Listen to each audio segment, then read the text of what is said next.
it's good. At the end of the day, they won, and it's good that he's got that experience. Now, what I would like to see, and I think Michigan fans need to expect, is that he actually shows that he's learned from it. So what I'm going to see JJ do in the following weeks is those times when guys aren't open, don't be afraid to check it down more, right? Go get to the check downs quicker. Or when you're scrambling and nothing's there, get the ball out your hands, man. Stop taking hits when you don't have to, right? Those are things that have to get better. He looked exactly how he's supposed to look. Talented. He made some really good plays today, but also he's young and he's growing. Blake Corum, we know that he's a beast. We know that he's fantastic, right? And when Donovan Edwards comes back, and it sounds like for reports that he's expected to play next week, that 1-2 tandem is going to be one of the best, not just the best in the Big Ten, but probably one of the best in the country. Okay, so there are a lot of positive outlooks, right?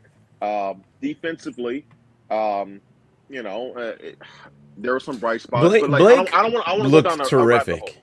Blake looks terrific. That dude, and it's interesting because he's not very big.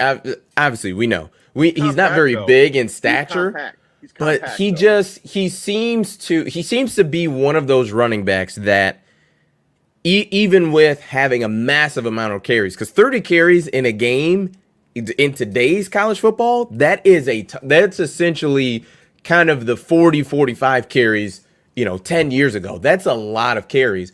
But he never seems to get any of the big hits on him, like the kill shots, and you know what I mean? And maybe poor terminology, but the big hits to where it's like it really wears on you. He does a really good job of he carries his pads well, runs well, finds the holes. He's a really, really good running back. And I agree. When Edwards comes back, it's gonna be big. But one thing I need to address, because listen, like I said, I preface this with the person who thought Michigan could go the furthest if all breaks go their way was myself.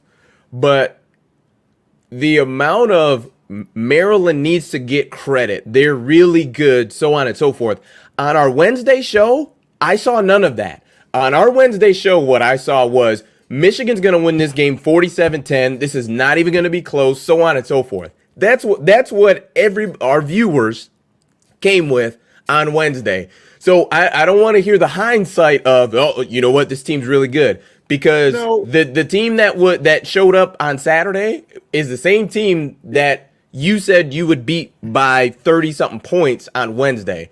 So yeah. I don't want to. I would like us to be consistent in what we are saying.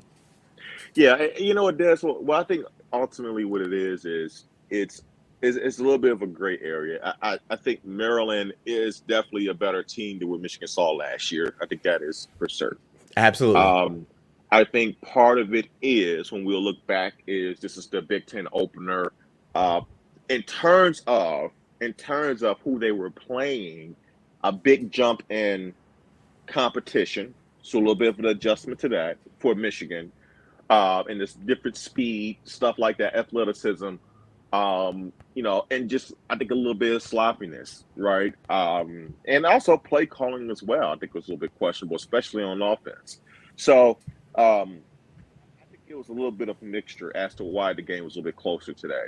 And throughout the course of the year, look, Des, you've seen it with Alabama, right? With Texas, against Texas, right? They looked abysmal, and Texas looked really good. So yes, that's exactly. Correct. Yeah, you can have games like that. So I'm not saying you are too. I'm not panicking per se.